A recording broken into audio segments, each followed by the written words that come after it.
Alright, welcome to the explanation video for the smaller 7x7 seamless full flush cave door by me. It's only 1014 blocks, making it the smallest in the world. This also has 6 records in one door, as this is seamless and contained. So for the seamless category, you have the standard one, the semi-flush, the full flush, and then as this door also ties with the 7x7 non-seamless cave door, and it's also contained. This also holds 3 more records, which is standard contained, semi-flush contained, and full flush contained. Because unfortunately, the non-seamless 7x7 cave door, which is also 1014 blocks, is uncontained. So, yep, this holds 6 records in one door, so very nice. And in this video, I'm just going to show you how each of the circuits work, and more importantly, I would also want to teach you on the concepts of sequencing and how you can do that on your own. So just to mention, if you haven't watched the tutorial video, then make sure you watch it first before this video, because you would then have the basic knowledge of the circuit components of the door. But anyways, if you haven't watched the door working, here it is. So this is the closing.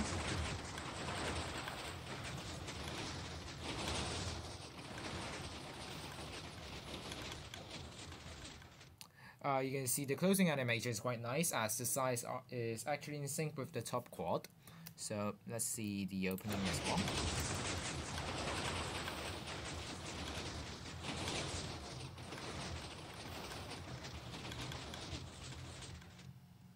Okay, so without further ado, let's get on to the explanation. I will first explain the general layout first, and then I will explain from bottom to top, from the easier parts to the harder parts. Okay, so the layouts. So if you remember from the 1092 block layouts, this is very similar actually. The bottom is entirely the same.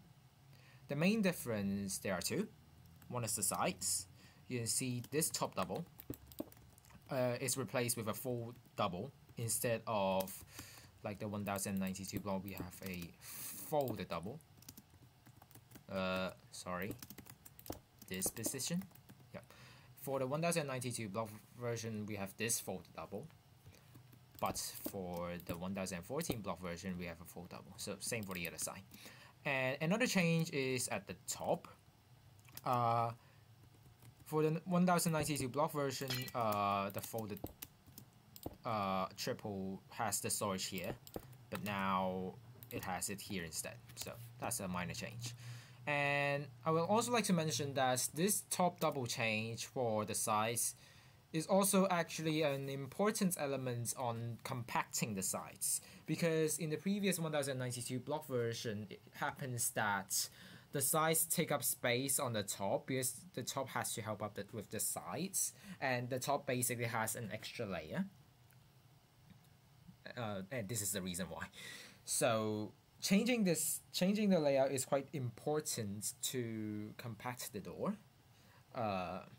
And it's quite complex on why it is, but you can say that the sequence for having a top double is actually simpler than having a folded double. So this is a more simpler explanation, but yeah, just keep that in mind. So these are the changes from the 1092 block version. So let's get on to the bottom circuit first. So let's get on with the easier parts. So throughout this video, I'm going to show, like, for some parts of the door, I'm just going to show you one side, because the other side is either exactly the same because it's symmetrical, or it just has some extra circuits on one side but without on the other, and I will specify them whenever necessary. So okay, the bottom singles are very simple. You literally have the input here, and then you power off these 3 pistons. Of course, there are other 2 pistons here, but I'm not going to show them. So we have these pistons directly powered by the input. And now this part is also connected to the folded double for the flush piston. So this is the flush piston where I'm just going to activate this.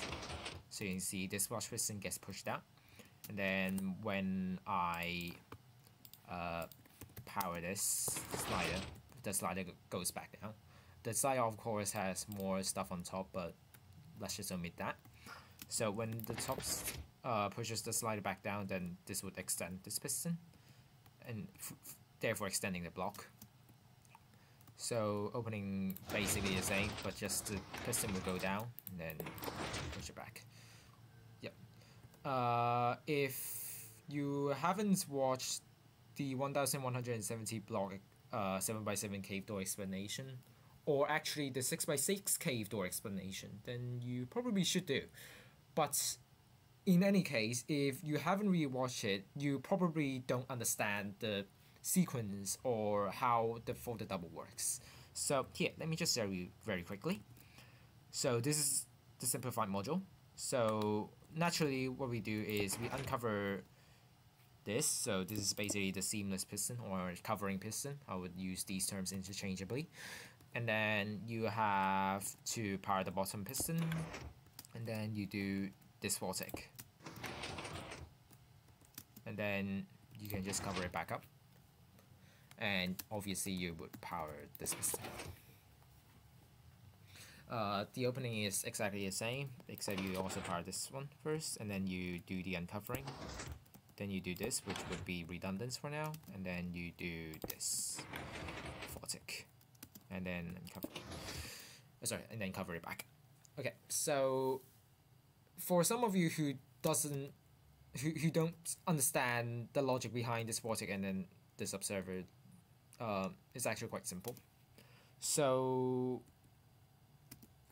if you think that hey, this vortex is is being detected by this observer, while this vortex is also powering this dropper and also detected by this observer, this means that when the piston arrives at this point, then both of these are going to power. So does this mean that the bottom can power, fast breaking the system because it would one-take it like this? And the answer is no. It will always power the top piston, or the outermost piston of the stack. So why is that? This is due to a mechanic called racing condition. What happens is this piston is getting pushed by this piston, and when it gets pushed, this piston is in place, and after this piston is in place, if you power it fast enough, that means you power it instantly when this arrives, then the top is definitely going to power first, then the bottom, even though they both have been powered at the same time. So this is a property that is never going to be changed.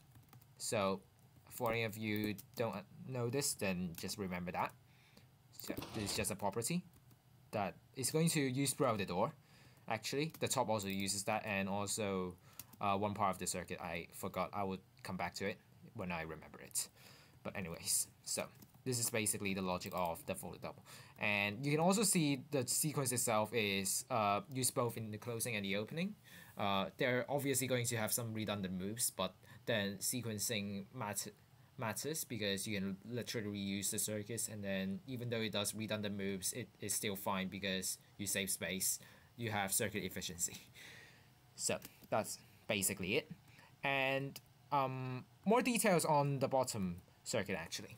So how do you input into this vortex? Well, it's through the circuit. Because we need to take output from the slider, the natural way is to, well, you need to do some stuff. And also this happens because the side also has some stuff to do, so we have this kind of input here.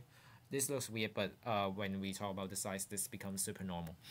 Anyways, so we have a dust here and then connected to this piston, and then this observer would push down, will get pulled down, and then powering this piston, which will grab the block.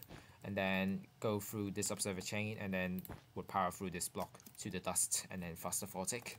And some of you who are slightly clever might realize, hey, you are powering this block. This means this business is also going to get powered. So this is going to 1 tick extend, and then this is going to push back down, and then it does another observer chain again. And would it break the system? The answer is, if this piston is allowed to extend, then yes, because the size is actually from here. It would break the sides. But then we have to prevent this piston from extending, so we do that from this piston. So this vortex is timed, and also what really this vortex is using on the circuit as well. This vortex is timed such that this piston would prevent this piston from pushing while this observer is powering this block. If you would count the ticks or just look at the timings, let's say when the slider pushes up, this is after 0 ticks. So immediately you would see from this here, this observer pulls down, takes 2 ticks. This is 2 ticks. 2 ticks. And then this piston has to grab the block, takes an additional 1 tick. So 3 ticks here, 6 observers, that's 9 ticks. And this dust, or I should say this block, or I should say this piston, would power from 9 ticks to 10 ticks. While, let's see from this perspective. We push up the slider. This observer takes 2 ticks to power this vortex. This vortex itself has a 4 tick delay, which means 6 ticks. And the 4 tick repeater also would generate a 4 tick pulse, which would make this powered from 6 ticks to 10 ticks, this piston here. And you can see that it completely blocks it perfectly, because 6 ticks to 10 ticks, this is 9 ticks to 10 ticks, it already blocks it. So there's no worries already. And yep, that is how this inputting thing works. This also nicely acts as a toggle, because we only need to power it once, and also with other circuits as well. We would do other circuits from this vortex actually. So yeah, it only powers this once, which is quite nice. And in addition, this is also useful because we are powering the sides both times. So this also serves as a dual ledge for the sides. So yeah, this circuit very useful indeed. And yeah, in case you're wondering how the folded double actually powers completely, then first off, this slider pushes up, unpowering this dust. So this is going to uncover.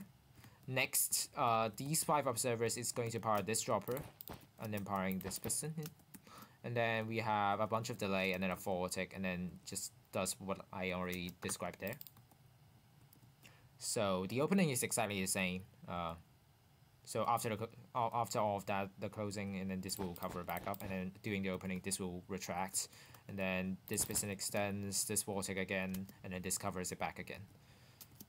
So yes. Now for any of those who are wondering the timing for this, well, it's actually quite simple. So let's say at this instant, when the slider pushes back down, let's say this is after 0 ticks, exactly when the slider pushes back down. Then after 2 ticks, these 2 pistons are going to power. And then this block arrives at after 2 ticks with when we are considering the dust. So after 2 ticks, 3 ticks, and then 4 ticks. So it will definitely work, because this is after 2 ticks. This observer only powers after 4 ticks. So yeah, it works. Wait, I counted that wrong. I'm sorry. This block comes down after 2 game ticks, I mean. So it should be 1 tick instead. So after 1 tick, and then 1 more tick, and then 1 more tick, that is 3 ticks. So this is definitely going to work. So my bad, 3 ticks. So 2 ticks, 3 ticks, that's going to work. And the opening, it doesn't really matter anyway. So yeah, that will work as well. So that is this part done. Now let's get on to actually might be even more easier part, which is the bottom doubles. So the bottom doubles is literally just this. This extra layer is just to power this piston. The other side doesn't have this layer because it needs to do other stuff for the triple. But yeah, so this works. And to those of you who might think, hey, I've built this myself and maybe I've tried this myself, but this doesn't work. You're probably missing out that the fact that this dropper is being buttered. So let me explain how this works. So basically, let's say when this observer powers this dropper, this is after 0 ticks. So at 0 ticks, this powers. And then as this dropper is buttered, so this means that this is on, the dropper would be on from 0 ticks to 1 ticks because observer pulse is 1 tick. Then it would turn off after 1 tick. This observer would power this block after 2 ticks. So it will power this piston after 2 ticks. And then, due to this piston updating the dropper again, this would unpower during 1 tick to 2 tick, but it will repower between 2 ticks to infinitely many ticks actually. So it will repower after 2 ticks, and it stays buttered. So this is very useful because we need the buttered for the extra delay, especially for the retraction. Because for normal pistons, if you want a retraction with the observer pulse, of course, because what else is the point? So let's say we have a resonant bus here. This is normally how you would do it if you are beginner type. Anyways, so you can see this here after 2 ticks it would retract. Whereas if you are only allowing to provide a 1 tick, such as no block here and this, then you would see it cannot retract. So 2 ticks is important because you can butt this piston, extend and retract. So this is why it's important. So in conclusion, this dropper acts as a solid block for this observer to power this piston, while also acting as an extra delay adder. Thus, this observer powers after 2 ticks. So that's the importance of a butter dropper. Yep, just like that. So that is the double done. Finish explaining. So now let's get on to the hardest part of the bottom, which is the triple. Triple is actually still easier than all the other stuff, to be honest, because I basically leached it off from the 1092 block. Yeah, but anyways, the triple, let's just show you the sequence first. So it's like this. So naturally, if you see this here, then you would expect to power it like this, and then you have this block of redstone, and then you just have a double pulse like this, then this, and then you do maybe a 4 tick here, and then this here, and then we omit this piston, we don't want to extend it again. And for the opening would be the same thing, this here, double pulse, retract, and then we do this here, and then we do this. So this is how you would normally do if you're not even thinking about sequence. But then notice that we can always power this here, then we power this. And that's a key thing, because this is exactly the sequence. We always power this first, and then we activate this, then this. This is optional. Or it depends, I should say. Hence we have this sequence here. So we have A is this input, B is this input, C is this piston, D is this here connected to a 3 tick. So you have A 4 ticks. I should probably put this here. And then we have B 1 ticking, and then we power C. C only, so C is on now. For the second time, I've already said it. You don't touch C. So, and then now we have D, and then we unpower C. So we have A, which will retract it, and then B, and then we don't touch C this time, and we do D directly. So this is basically the sequence for the bottom triple. Quite simple, I would say. So for the actual circuitry, it has more complex stuff. The reason for that is because of this observer chain. Remember that this observer chain is on both sides. On this side, it unfortunately powers this piston, which would do the free take first.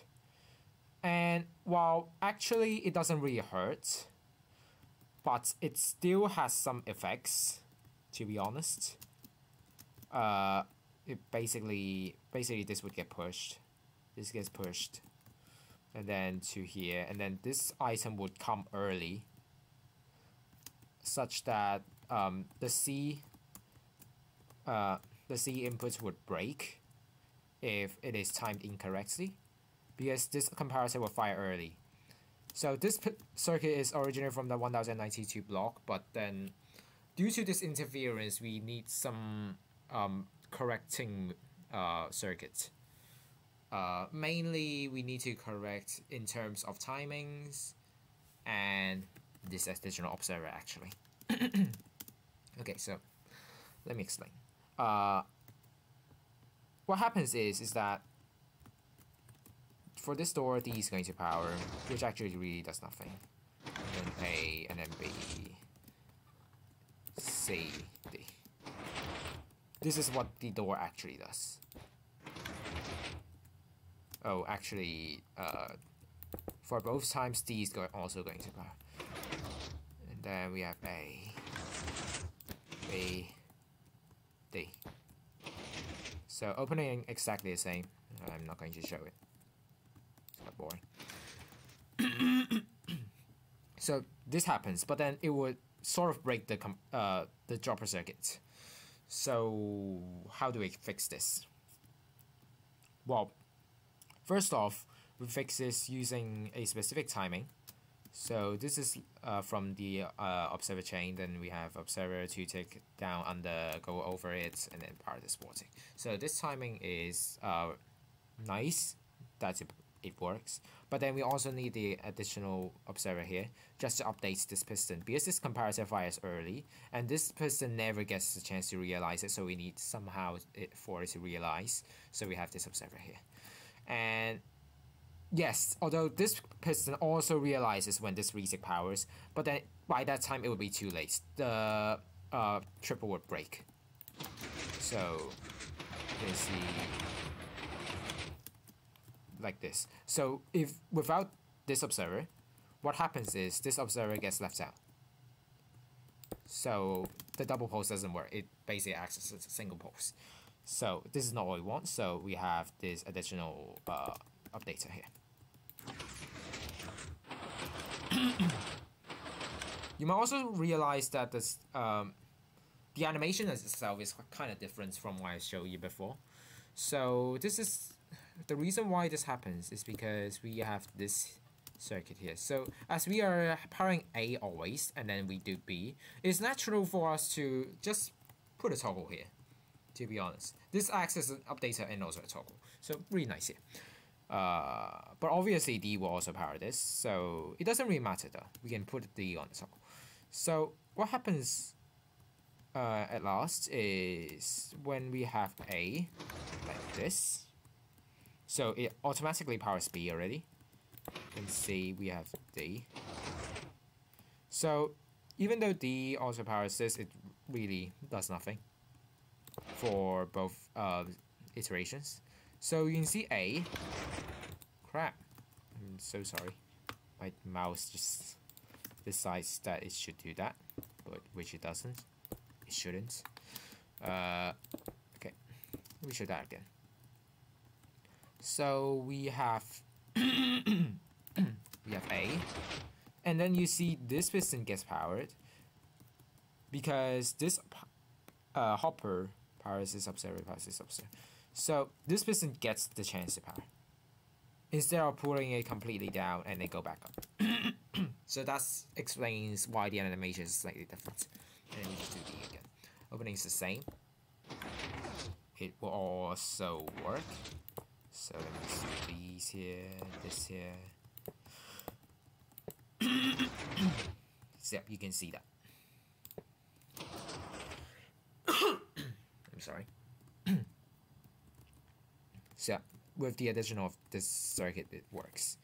And we want to also power from A to D automatically, which is also a reason why we have a hopper and an observer, and then just have a toggle here so that it doesn't clock, of course.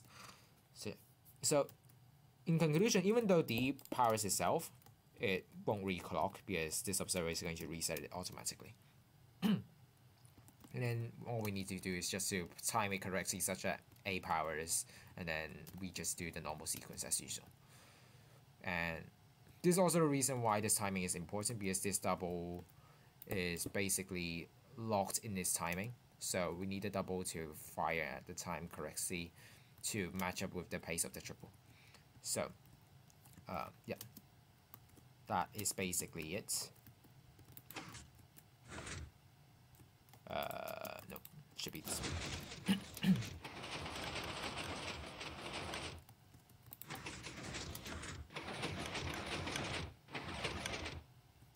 Okay, so yes.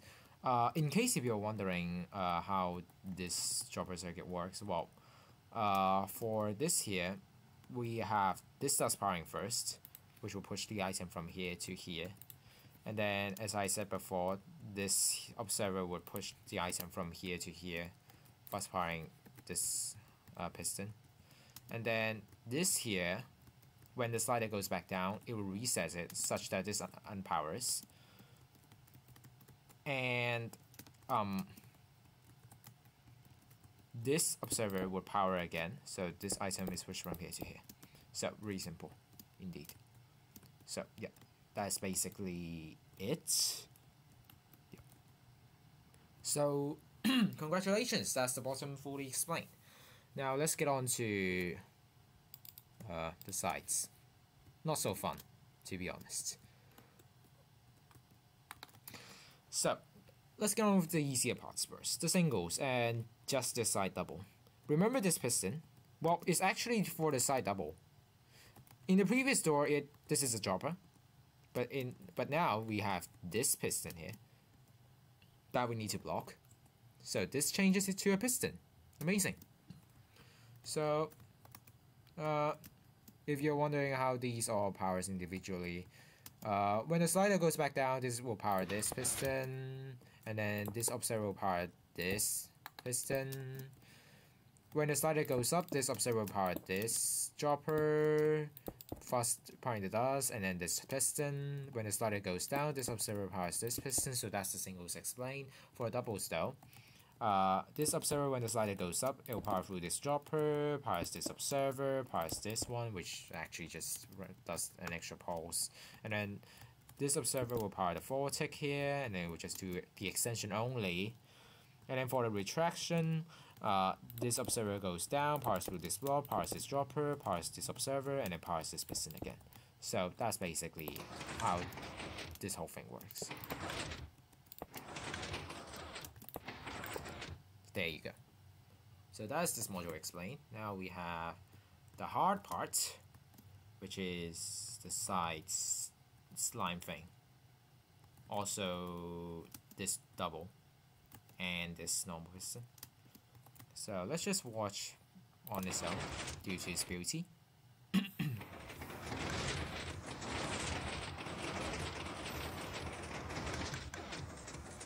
There you go. Then the opening.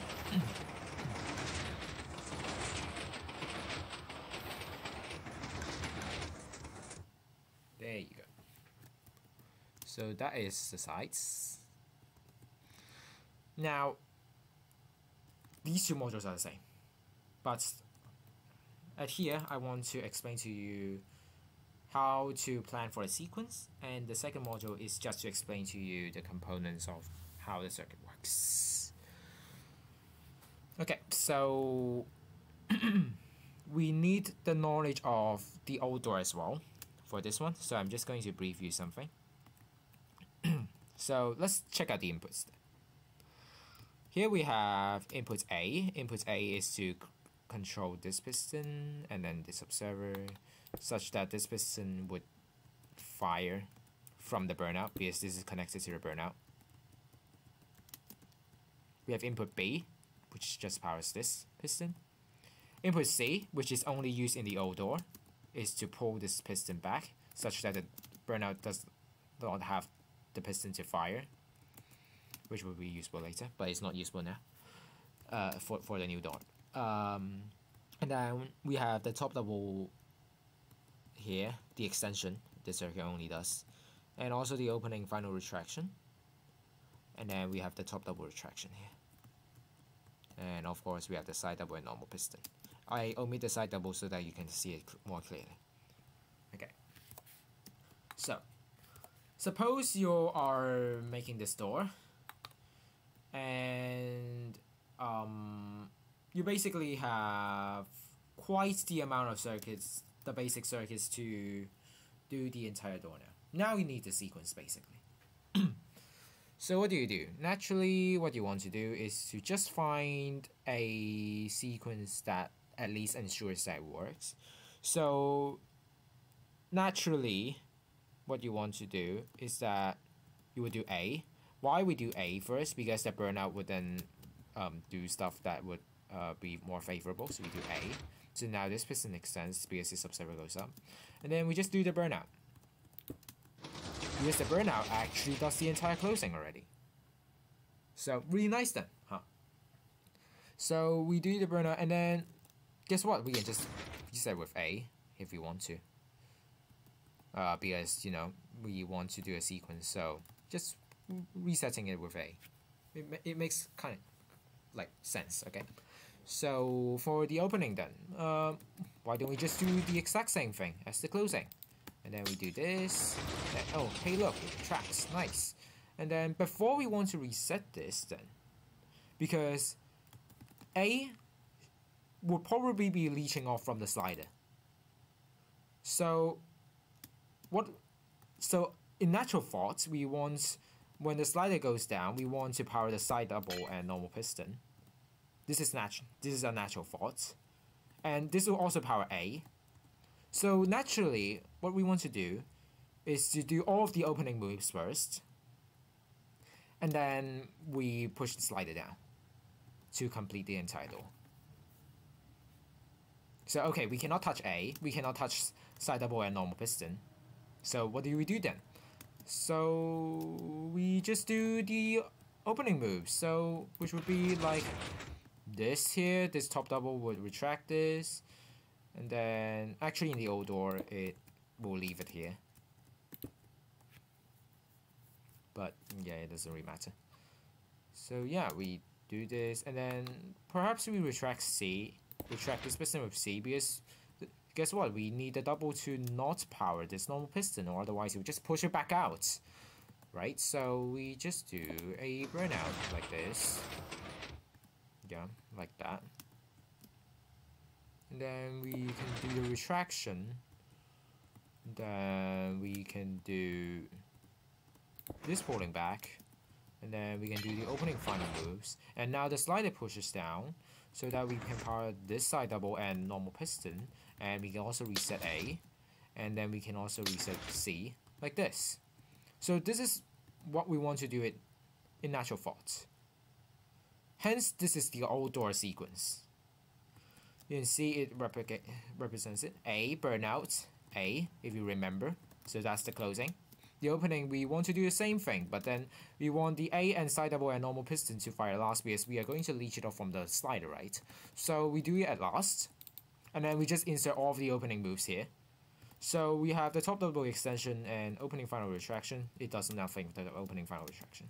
And by the way, the old door, the top double is just basically one circuit. It does both the extension and retraction. But I'm just going to say it's extension for now.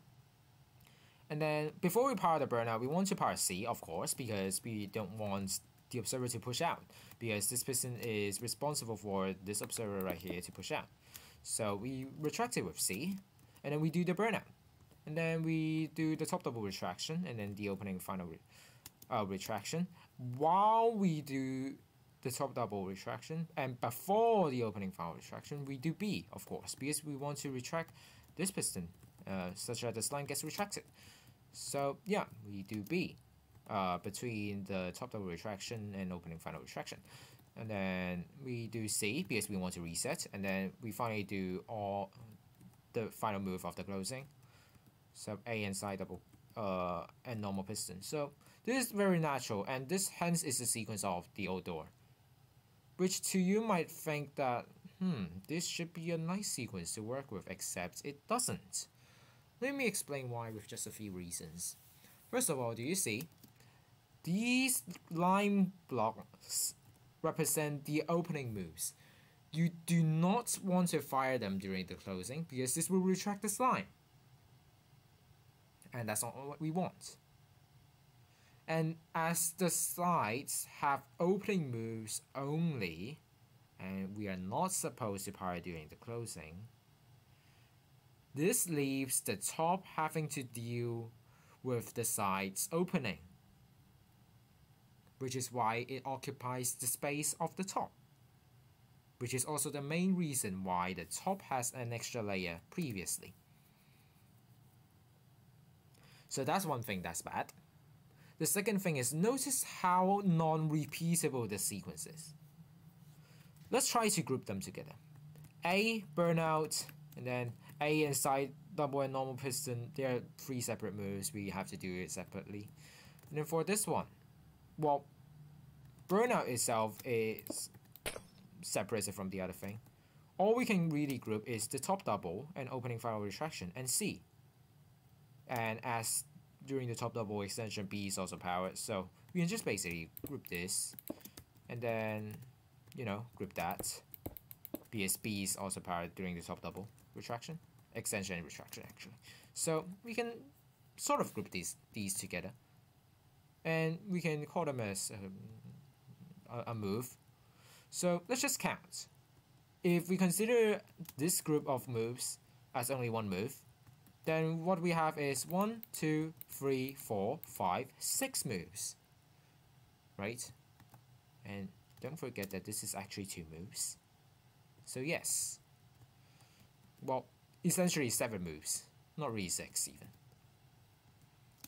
And that is the old sequence. So now you know that why this, even though it is natural to have this sequence, it is unfavorable because you waste space on the top and the sequence itself is non-repeatable, or at least it has non-repeatable parts due to having a toggle. And the toggle has to control so many stuff, you're basically adding pressure to the top, which is why the old sequence makes the top having to have an extra layer. So naturally, you want to have a newer sequence, a better sequence. So what do? Now we need to look at the characteristics of the top. Sorry, the size. Notice that at this instant, like at the close instant, at the open instant when it's closing, if we power the burnout now, it does completely nothing. So we know that we can power the burnout now if we want to, if we need to. Burnout can be a redundant move for now. So yes. Next, guess what?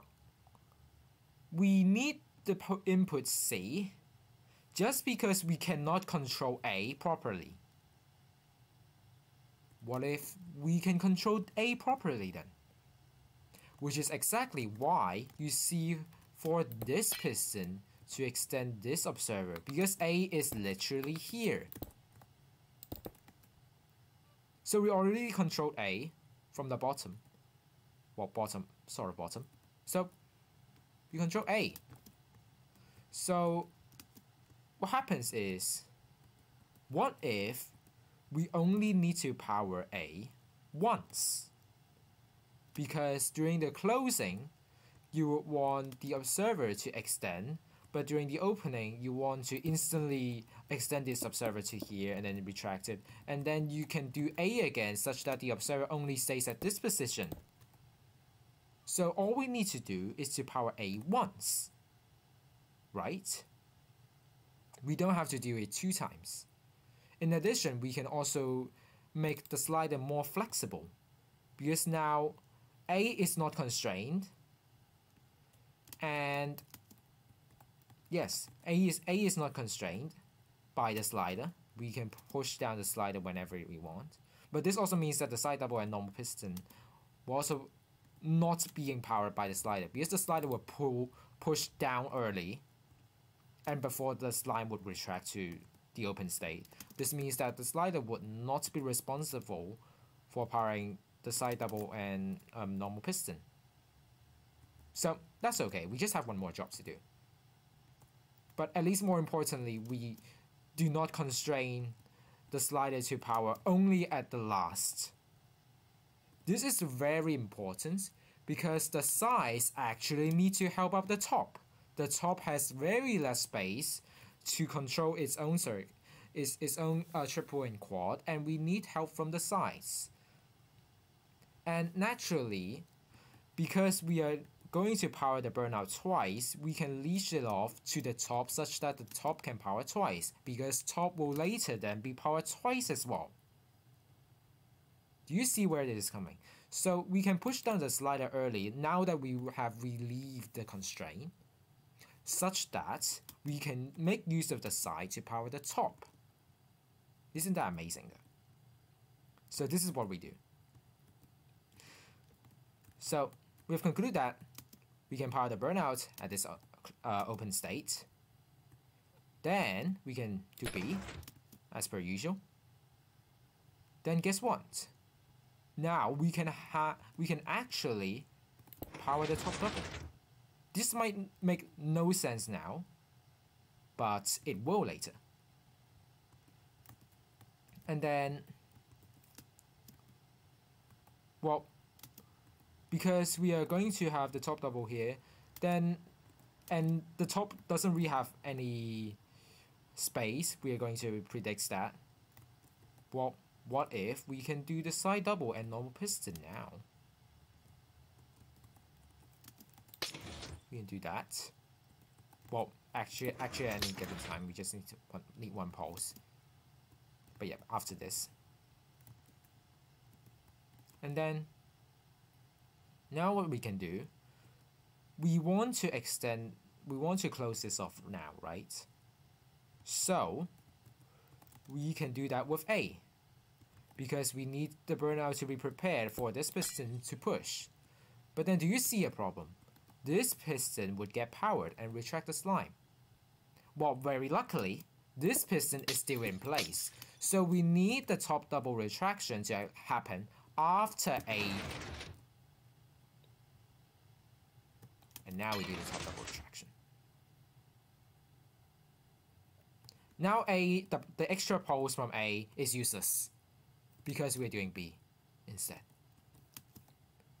And now we can finally do the burnout. Pretty nice then. And did you see that we can also power this piston? Since the top double extension is on the toggle, we can also power this piston. Well, we can do B first actually. We need to do B first. Because remember, burnout comes and then we do B. And then we do this toggle thing, which on one edge will do the top double extension, on the other edge will do opening final retraction. And then we can power this again. Now, it doesn't make sense now. It will later. Guess what? Now we solved the opening already. So if you remember from before, we can power the burnout at its open state at the very first instant. Guess what? Now it's useful now.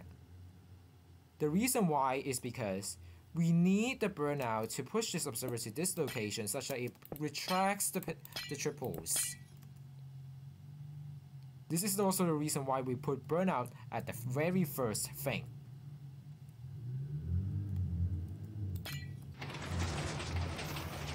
sorry for the noise outside. Anyways, so we do the burnout, and then remember we do B, and then we do this toggle, we do this extension, and then we do A, which will just do 2 extra pulses, doesn't matter. And then after A, we do the final retraction, so not the final retraction, top double retraction. And then we do the burnout, so we basically redo the whole thing again. Well, actually, we should power this thing first. That's nothing. We do the burnout, which now doesn't extend outwards because this observer gets pushed down, gets pulled down, and then this hopper is blocking it. So we do the burnout, and then remember we do B. Now B is useful because it actually retracts the slime. And then we do this toggle thing, which will do the opening final retraction, and see how amazing that is. Now all we need to do at last is to power the side double and normal piston. So there you go. That is the sequence. Except I intentionally missed out one part, but I'll just show you later. So what we have in conclusion is we do burnout, then we do B, then we do double extension or opening final retraction. That's on the toggle. And then we do side double and normal piston. Side double, it will do extension and retraction in only one circuit. And then all we need to do is just to do A, and then we do the top double retraction, and we do these 4 moves all over again.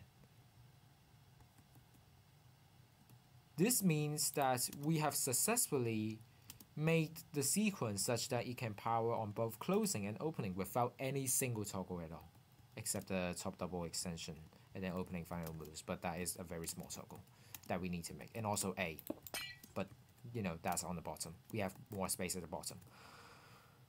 So yes, what I've intentionally missed out is the top double retraction here at first. If you realize, the top double retraction can actually power now, even though it's redundant, and even though during the the closed state, you can also do that because it doesn't really affect the top double extension circuit here. Like the piston will just get left out here, it's fine. And to be honest, the top double retraction is very simple. This piston isn't any piston. It's a sticky piston facing that way, and that's for a reason. Remember this piston right here, the covering piston for the top. You can place an observer, and that actually already completes the top double retraction. One observer. That's how circuit efficiency comes. So, very nice. We have made it such that the top double retraction only uses one observer. We have grouped all of these 4 moves into one group. We can refire it. And then we already did the toggle on A. So top double retraction, we already did it. And then all we need to do is just to do this group of things. And when you think about it, there is only 1, 2, 3, 4, 5 moves. With the benefit of this being only one observer. And we also relieve the constraint of the slider.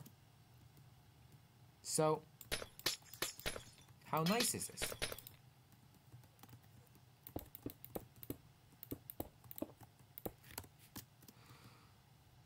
Okay. So hopefully you would understand why the new sequence is way better than the old one. This is because the side is now completely independent. Well, it only just has some inputs from the bottom, but anyways, it is completely independent. It does not constrain when we push the slider back down, because remember, we get constrained by this, the timing of the slider due to this here must be at last. We eliminated the use of the opening only toggle. We eliminated the use of the input C. We made the sequence such that it can completely reuse itself during the closing and the opening. and we have made this group here.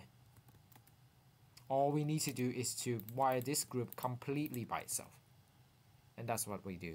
And I'll show you the circuit components later.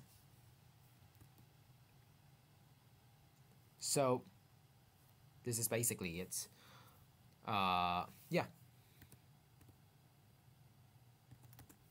Alright, so I hope you understand how you can improve your sequence efficiency. Find moves that might seem redundant, but it will be useful later.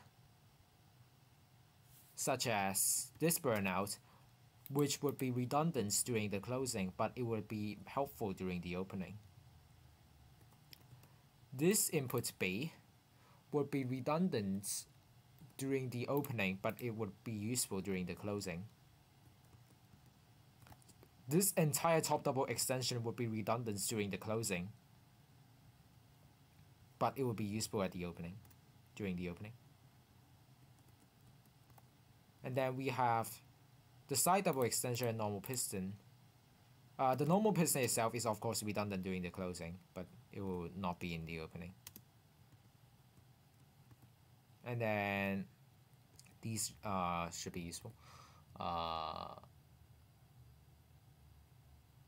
Okay, this B input would be redundant during the closing, but not during the opening.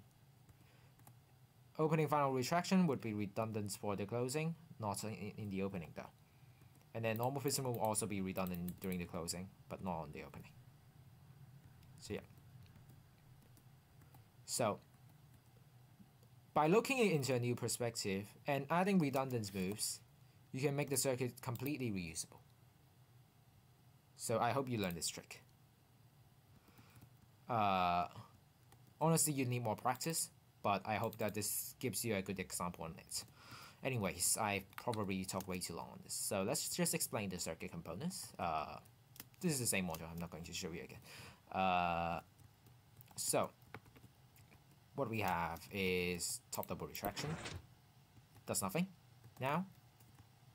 Then we have the group of circuits, which is the burnout. So you see this voltaic power assist observer, it's literally just a double.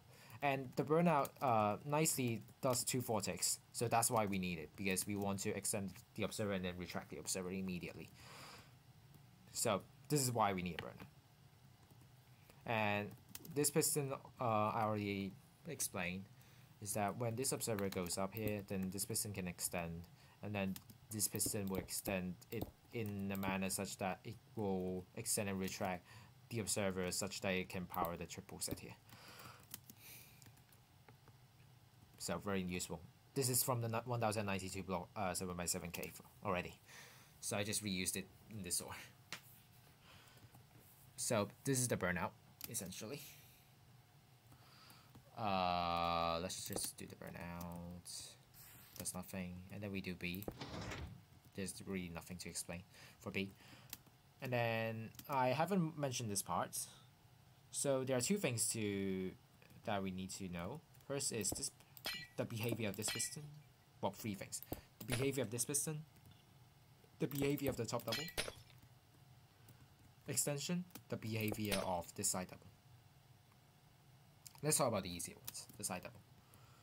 So remember that we are going to extend this observer and retract this observer to complete the entire sequence. Now when we extend this observer, this is going to give one pulse only, such that this will do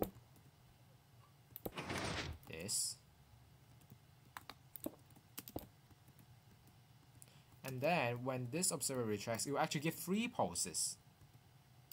And you might think, hey, 3 pulses, that isn't a standard thing, would be 2 pulses, not 3. Would it work? The answer is yes, it would work. Don't worry. The reason why it would work is that, so for the first pulse, this would retract, and then after one tick, this will retract, and then for the second pulse, due to racing condition, I've mentioned that before. There. This will extend. This observer would extend the pulse by 1 more tick. And before this piston has the ability to retract from the pulse here, also this would get extended as well due to budding. Because there's nothing to update this piston actually. The third pulse comes in, such that this again butts this piston. And before this can retract, this observer butts this piston again. So only after the third pulse and this observer turns off, will this turn off, and then will also update the bottom side double piston.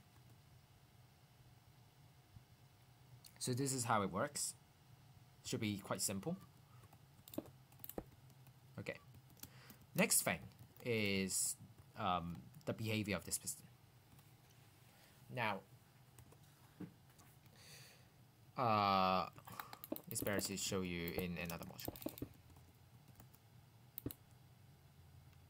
So, normally you would, okay, what this does, if you have a solid block here, and if you do a 1 tick here, actually I should do a 1 tick such that it does not directly update this piston.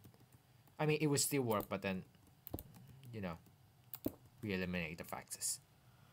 We do a 1 tick here. This actually gets powered. How amazing. The reason why this gets powered is the same logic as this dropper. When this piston receives a 1 tick, when it retracts, it actually updates this piston. And this observer already arrives, and it will power this piston.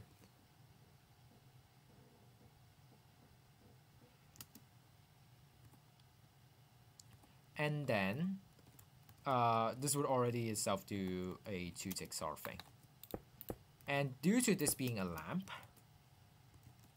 what happens at last is that this will do a 2 ticking thing first, and then when the lamp turns off, this does a 1 tick.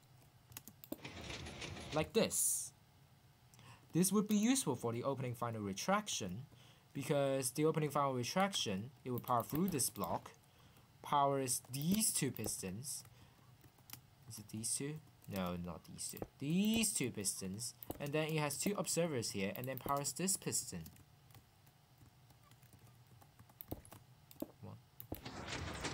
Just like this. If this observer is not getting left out of here, what it will happen would be this doesn't get powered, this get powered once, this get powered twice. It will break. So that's the importance of having this as lamp as a solid block. So yeah. The third thing you need to understand is this thing. So when we power it, this does a 2 tick. This piston does a 2 tick. Now, normally we can accept this piston to either 1 tick or 2 tick, but here we can only accept 2 tick. At least a 1.5 tick, I should say. But I'll just simplify it and say it's a 2 tick. So, and before you ask why it's a 2 tick, let me just explain.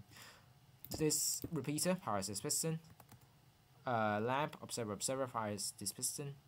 This observer fires this piston down here. And since it has no updaters, it will realize on itself to retract. So it does a 2 tick thing. And this is a lamp. So this piston will retract the piston, and since this piston has no updaters, it will retract. Hence the 2 tick, and hence this can retract. Nice. The reason why we can only accept this as a 2 tick is notice the side double here.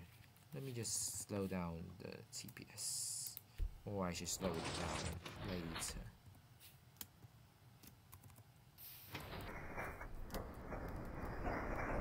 see this powers, and then the slime below it does a 2-tick. If this were to be a 1-tick, this piston would get left out because the slime would already be here, and this piston would still be here. So this piston is going to get left out if this piston is 1-ticked. So we need a 2-tick here because the side double is going to update this piston such that it cannot be grabbed by the slime.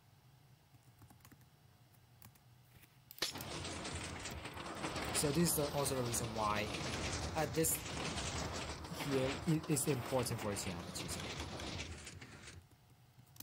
So yeah, anyways, so now we have in this state, we have already automatically powered the side double and normal piston.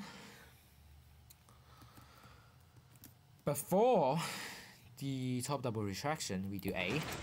We just does 2 pulses, and then we can do the top double retraction, and then now we can do the burnout.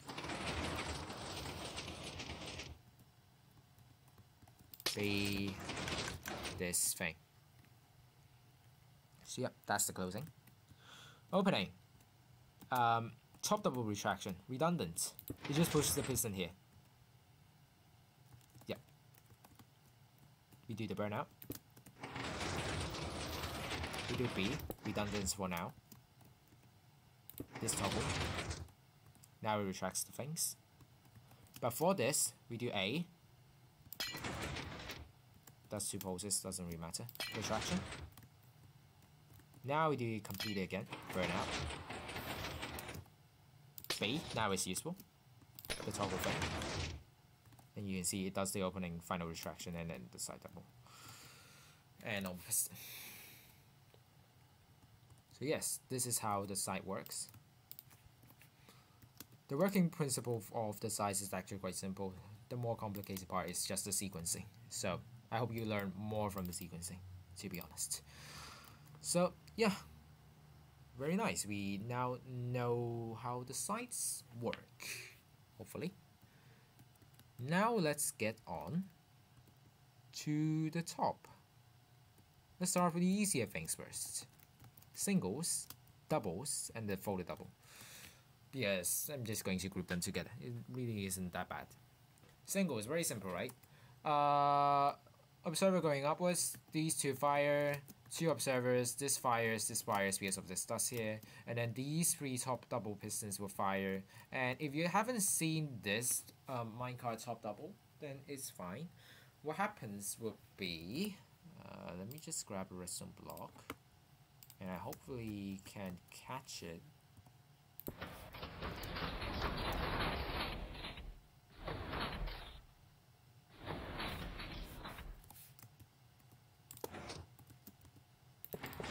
So did you get that? What happened is the top piston grabbed this minecart through the 1-tick such that it powers the pressure plate, which will also power the top piston, and the observer will power the piston here. So it will get 1-ticked. Imagine this is a retraction. And then this top piston will be powered by a pressure plate. When it turns off, it will grab the minecart again.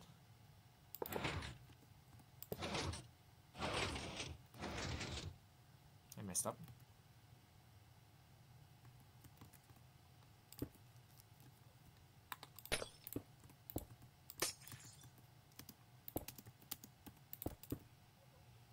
Okay. When this pressure plate turns off, this would grab the minecart and this piston, and it's so fast such that the bottom piston powers. Racing condition. Again. And when this piston grabs the block, it will no longer pull the minecart. So that's how this minecart double works. This is developed by Willux originally, but now everyone uses it. So anyways. Now I've explained the top double. Now, let me see that again.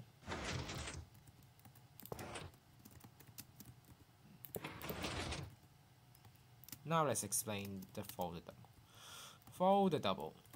we do the same thing as per the bottom as well. Uncover, power this, and then remember the racing condition also applies here. This observer can power both this piston and this piston. So when this piston arrives at this location, then the observer is going to prioritize the bottom piston over the top one. So it does this. Now we just need to cover it back. And then of course we power this. Opening, same thing. This here, one tick, do this thing, does this. Very simple, right? So just give it at least a 3.5 tick, then it works. In this case, it is actually just a pressure plate. So yeah, just leach it up from there. Okay. Now, the things to notice. The first thing is this piston, the timing of it, and the second thing is this piston. Why do we need that? And that's related to the sides, and I haven't explained that. I'll explain it later. Let's see the timing of this piston. Let's say when this slider goes up, is after 0 ticks. So after 1 tick, yes, 1 tick, a redstone block arrives here. And then after 2 more ticks, this piston extends, so that's 3 ticks. Extends 5 ticks. So let's just see the closing. So remember, this powers from 5 ticks and unpowers at 6 ticks. So yeah, this is during, you should know this during the opening, not the closing actually. So, okay. Anyways, let's say from this slider, when it pushes down, is after 0 ticks. After 2 ticks, this will unpower. This observer gets pulled down. This powers from 4 ticks to 5 ticks.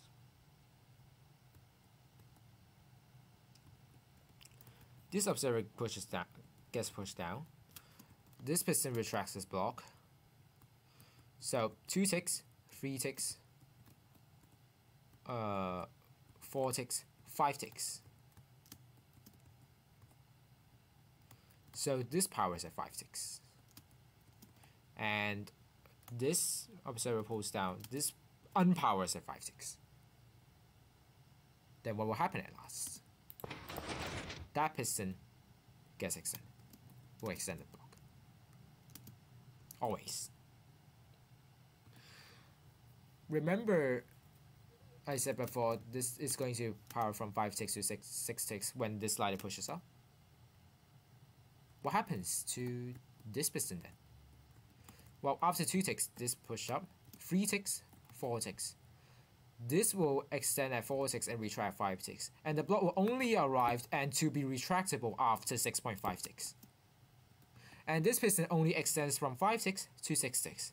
That is the reason why this never gets retracted at the first time. But this observer will pull down, right? And will retract now. Nice. Remember I said this piston is related to the sides, and if you remember from the 1092 block, it would be something like this, but now we can't. We need to do something like this. We need to add the later here. Why? It's related to the sides. Remember when I said that this piston going through this observer is actually going to this top double? Well, guess what? The top double here needs delay, because we need to ensure that after this A fires this piston, then we can retract the top double. This adds enough delay such that after this extends, this will only retract, and to prevent this piston from grabbing the slime during the closing. If we count the ticks, then what will happen? Let's analyze it quantitatively. Suppose that this piston fires. Wait, what? Is it this piston? Yes. Suppose this piston fires is after t equals 0. Okay. What will happen then? This block will be up currently, and it will get pulled down. After 2 ticks, this block gets starts to pull down. So would be an additional tick, 3 ticks, 4 ticks, 5 ticks. This is a double pulse. The second pulse will only power at 7 ticks and unpower at 8 ticks. So 7 to 8. So after 8, the piston retracts. What about down here? This will be power after 1.5 ticks. Yes, 1.5 ticks. Trust me. This observer extends 3.5 ticks. This observer extends 5.5 ticks. So 5.5 ticks to 6.5 ticks. So we have still 1.5 tick of interval before this piston will be retracted. So it works.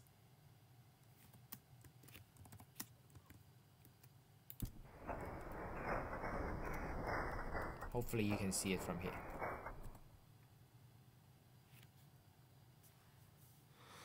Let's wait.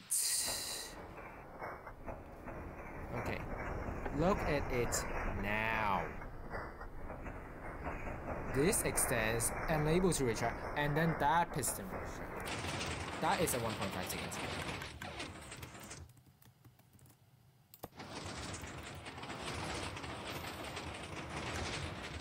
So now then you know how the size is timed. I guess the time is quite precise. A bit, just a bit.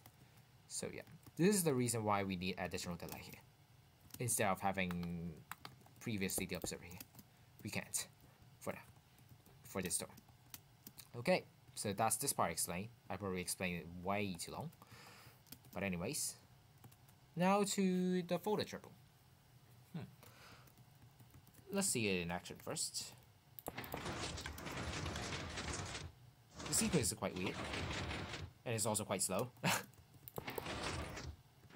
Notice that this piston gets left out.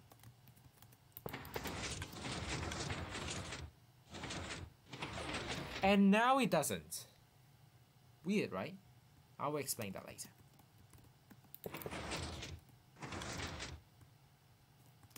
So, what happens exactly? Let's look at the sequence. As there isn't much space, this is actually the last circuit I work with. There isn't much space. What I ended up with is to leech off from the pressure plate again to power this rail, power this observer. What will happen is that A will fire 3 times because the pressure plate, when it gets activated, powers the rail detected by the observer. The pressure plate will deactivate and reactivate very fast, such that the observer is not able to realize the change twice. It will only realize it once. So that's 2 times. And the pressure plate deactivates again, finally, 3 times.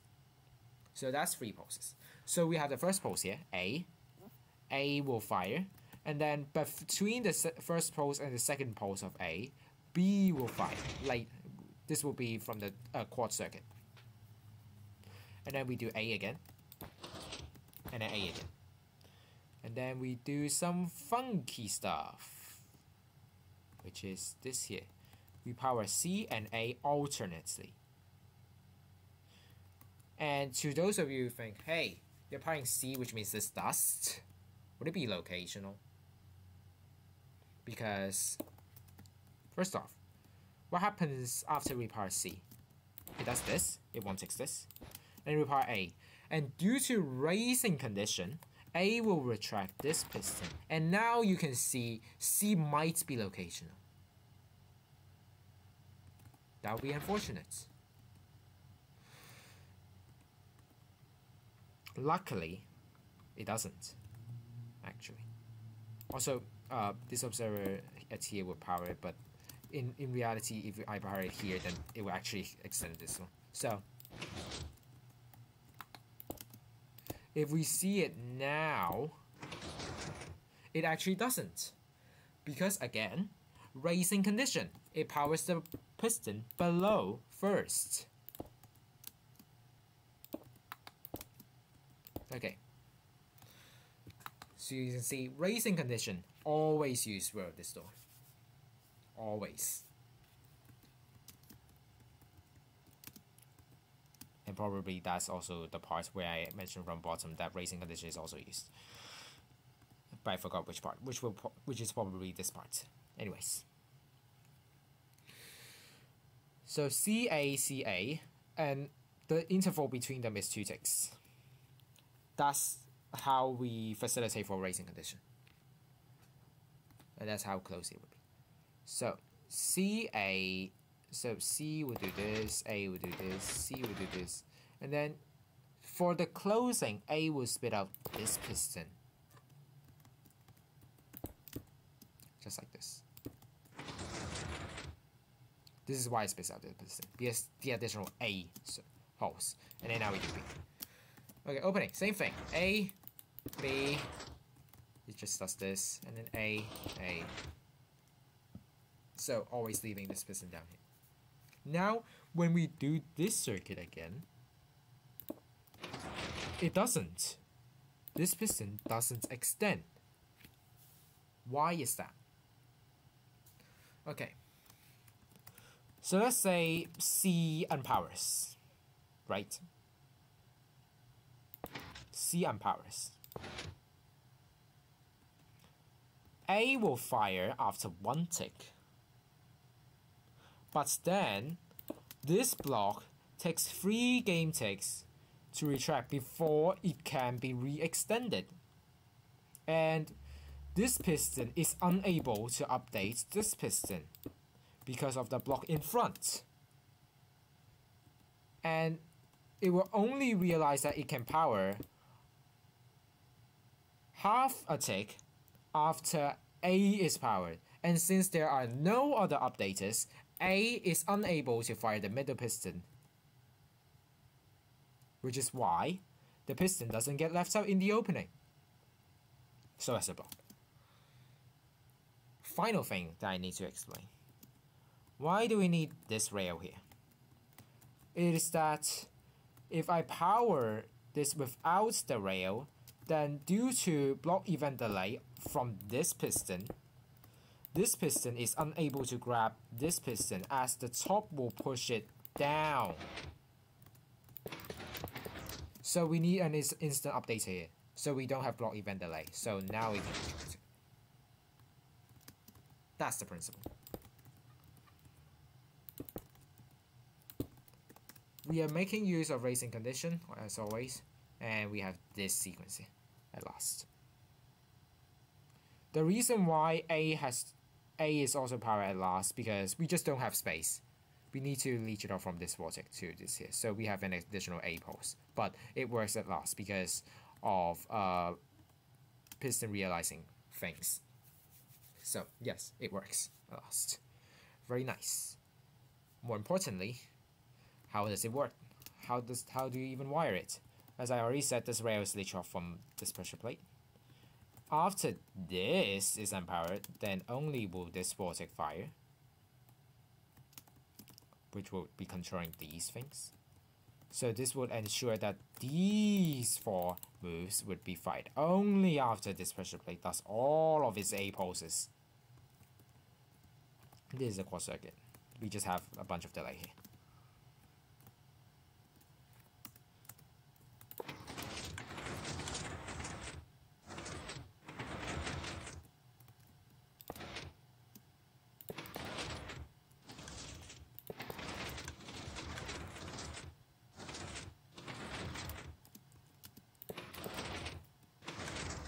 And yeah, that's how it works. In case if you don't know the basics, then let me just say it that this piston provides a double pulse such that this would extend and retract, and this will also extend and retract. Okay, so yeah, that's all you need to know.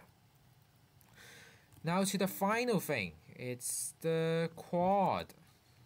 There are a lot of circuits here now because we are also making use of the sides. Guess why I omitted from use for the sides? The sides is also controlling the pushing down of the slider via this dust from the side double and normal piston. Goes up, forward tick, goes up, go through here, slider. So yes. And you can also see now why we say we need to relieve the constraint of these side doubles. Because originally before we have a vortex here. Vortex here. Now we can't. Because the slider will push down early such that the slime isn't retracted and this will be powered too early. So we can't have that. So now we need to have this one here. And come on, I'm already leeching it from the side double. So anyways, so you can see now why. But anyways, that's how we do the slider, pushing down, just to mention. And let's just see it in general. So both slider pushing down circuits are exactly the same.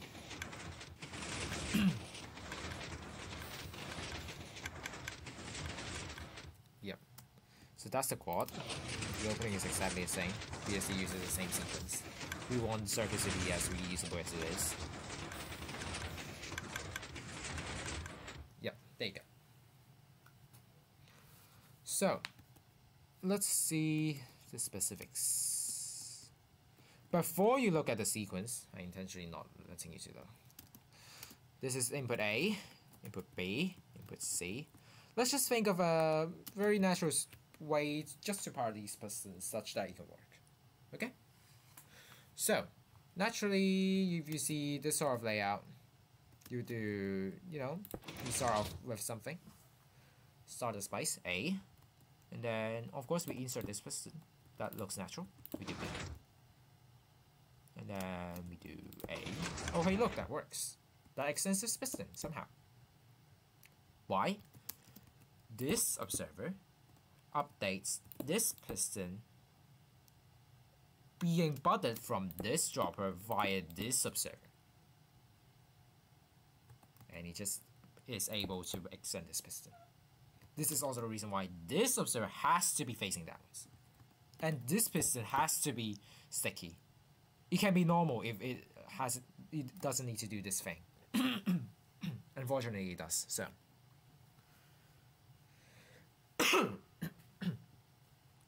okay. So we do this, and then we want to have this observer pushing down, but then we have this piston here. So let's just do A again,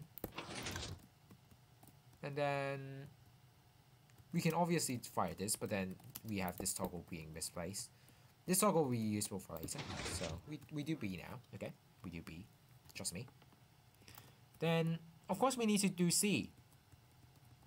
So C, yeah. A. Oh look, it extends. Nice. And for the sake of the explanation, I'm just going to say that it will retract the piston, the block.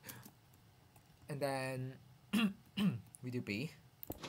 Oh, it replaces this observer now. And then we do A. And then, we have nothing to do, so we do A again. Oh look, it retracts this block again. And it also retracts this piston very nicely. And then look at how B does things. It retracts this piston and also extends and retract this piston. So very nice. So now we are left with this. So how do we do it? Well, we have nothing else to do other than just do A, and do A again. Oh look, it retracts. So that's the core. Very nice. Hence, we have this sequence. A, B, A, A, B. C, A, B, A, A, B, A, A. Like that. If we were to think it naturally. Some of you might ask, why this sort of circuit exactly? This circuit is based on, well, you already see it, this double extension and double retraction. Because I know that it needs to do this at last. So it's just based on this, and then just adding other things and, combine it together, and oh look, it works. So this is the basis of this circuit. It's literally a double extension and double retraction. With some changing state stuff. And it should probably also make sense when I perform the sequence as well. But anyways, that's not important. I want you to learn more about the sequence. Let's look at the sequence.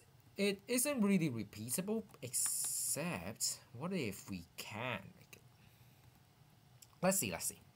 We have A, BAA, B, and then CA, BAA, BAA. We know that at last we have BAA, nope, sorry, BAA, and then BAA.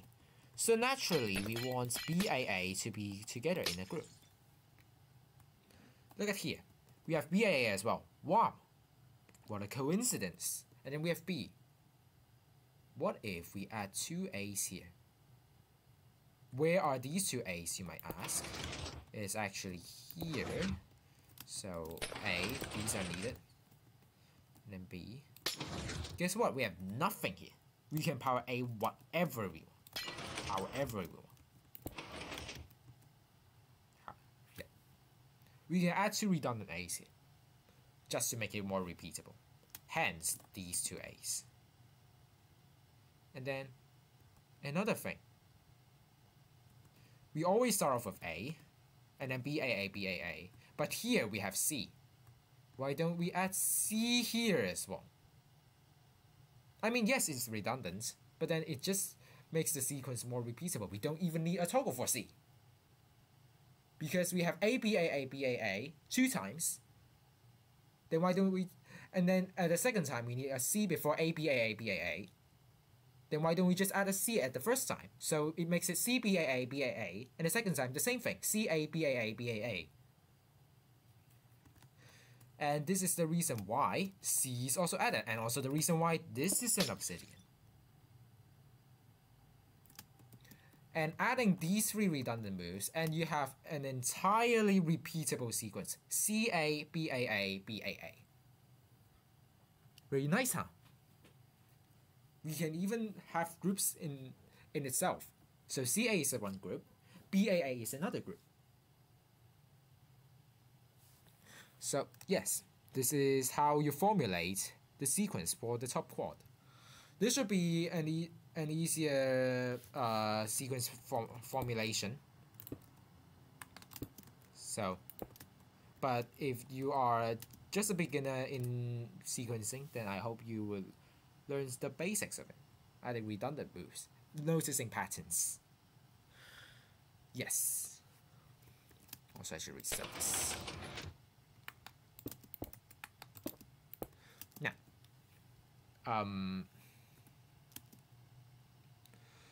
after we know that we have CA, BAA, BAA, all of these sequence stuff, we still need to wire it, right? But let's just check out on the characteristics of it, okay? We do C, that's nothing. We do A, it's only one pole. You don't have any creativity on that. We have B, and now we need to do A twice. How much delay does these two A's need? Oh no, let's try Vortic. That sounds convenient. Does it work? No. Remember, if this is working, this piston is supposed to be retracted, not extended. So this doesn't work. What about Vortic and a lamp then? Oh, look, it works. And also, just to mention, free ticket and alignment doesn't work. Trust me. So, yeah, so, oh look, it works. Nice. So now we have the basis that this BAA, these two A's need to be 4 tick and a lamp apart. Essentially 6 ticks. 6 tick poles. So you have B. And this can be whatever A we want. We don't care. We will see that later. And then we have CA. Oh wow. And we have B. And then we know that this is the exact BAA from the first time. So we have B. And then force it with a lamp A. Let's say that this retracts. Okay. Let's say this is the opening. And then B. And now we need to care about the two A's. So what delay can we have? Let's try Vortic again. Oh look, Vortic already works. Very nice. And obviously Vortic with a lamp works, because Vortic works of course. So yeah, Vortic with Vortic works for the second BAA. I mean, yes, you can repeat BAA with all Vortic with a lamp, but you know, we can have more flexibility now. So, conclusion. First BAA must be at least Vortic with a lamp. Second BAA must be at least Vortic for the A's. Now we go back to the circuit now. We say that we want to group sequences together. And for CA, that's obviously very easy because CA is on the C and A are of the same side. What about B and A then? Unfortunately, B is on the other side. A is on this side. There are circuits in the middle blocking communication between B and A. So unfortunately, we have to do B and A separately. So, don't worry, this is not the end of the world. We can just do B and A separately. It's fine. So, firstly, we have C and A from this piston, again, 2 observers, 2 repeaters on 2 ticks. C and A simultaneously powered. This observer goes to this dropper here. Remember, this is actually the triple input here. Yep. Air dust. And then this dropper is going to have these dropper circuit. What in the hell is this dropper circuit? Okay. So, what happens is this dropper with an item will send an item to this minecart received by this hopper. Actually, there is also one tick repeater here. I'm just omitting that. And the item will be recognized by this lamp with 4 ticks of delay, powers A, because we need 4 ticks with a lamp. Wait, is it 4 ticks then? Normally, a dropper hopper circuit provides a 3.5 tick pulse on. Then, don't you say we need 6 ticks? For first, I'm not sure. I'm not sure if 5.56 work. But we don't have to worry about that. Because this is a fact. An item from a minecart chest to a hopper directly with a comparator reading it always is a 4 tick pulse. So we have this fact. So we don't have to worry anything now. It's a 4 tick.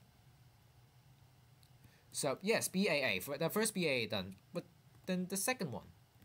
The second one. Notice that this B is on a burnout. And then it has observer 4 ticks, 2 4 ticks, and then these 3 observers that activates it. This B has a burnout connected, so it will do the 2 Bs automatically. Then where are the 2 A's at last? Guess what? We leech it from the side. This 4 tick goes with 3 observers and empowers this. It has to be 3 observers. It cannot be a dropper and an observer because it's too few delay actually. So, yep, 4 ticks and then 3 observers like this. So we completed the BAA already. And due to the slider will push back down, this would just refire everything again. And that works already. Yes, that is the entire quad explained already. Now, some of you who might notice, what is this 4 tick doing when you have this observer here? It's just to act as the same delay as this slider.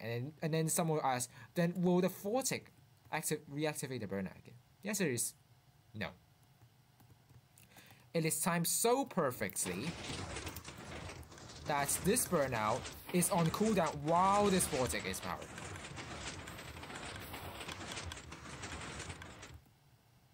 See? So you don't have to worry about that.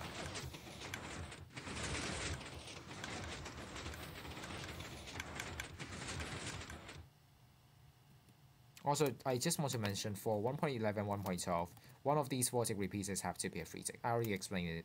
Sorry, I already mentioned it in the tutorial video, but just so you know. So yeah, anyways. So that is the folded quad entirely. And I also explained the sequencing thing. So, takeaway points for today's sequencing lesson. Adding redundant moves doesn't matter, as long as if you make it such that it's more reusable. Notice patterns. And avoid toggles. Well, I mean, some toggles are necessary, but avoid them if you can. Just like how I avoided it in the sites. So I hope you learned something from the sequencing of the folded quad and the sides. These are the main sequences. And also, I guess the bottom. The bottom also has a sequence. And to be honest, during the making of the door, I didn't even write down any sequences. If you're very fluent with sequences, then chances are some easy sequence you don't even need to write them down. Because they are easy to wire. And you can just have the sequence in your head. And it will work out. So, yes, that should be the entire door explained. As usual, Word download will be in the description. So you can check out the door while playing with the individuals of the circuitry. I hope you learned something, especially sequencing and the door mechanism as well. I hope you also learn how to compact your circuits and also notice some patterns, just like how I noticed that this piston can be wired with an observer to this top double. So yeah, clever wiring skills. I hope you learned that as well. And also planning, actually, because you need to plan how you make use of, for example, the slider to facilitate for a door. And also, just to mention why I need to use the slider, because this is the most convenient way to do it, of course, because you can do vertical signal sending. And as this door is relying on sequencing and reusing of sequence, as both the bottom and the top and the sides are using a 2-time sequence. So slider helps a lot because you can do a dual latch. So yeah, I'm probably rambling here, so I'm just going to end it here. Thanks for watching, and I'll see you in the next video.